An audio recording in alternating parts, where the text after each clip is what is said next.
Hi, my name is Michael McKeating, and I was a reporter at the Buffalo News during most of the decade of the 70s.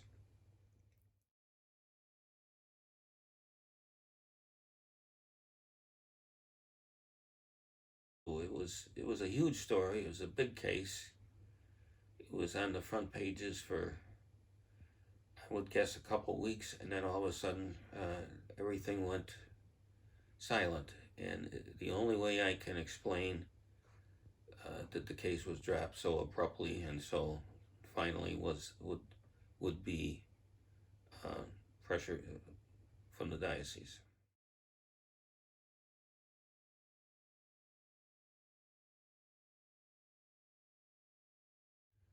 This was in 1975 or 76. I was a reporter at the news.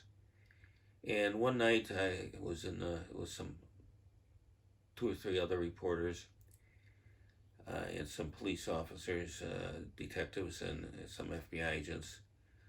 We were all in a bar on Virginia Place called the Butcher Shop. And there was an alcove in the back, and we were back there by ourselves having drinks, and everybody was swapping war stories about their career.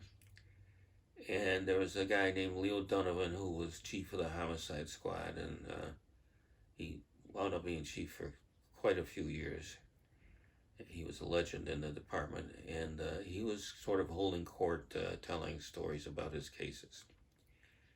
And so that went on for a while, and then he took a pause, and I said, "Leo, can you tell me something?" He said, "Sure, what?"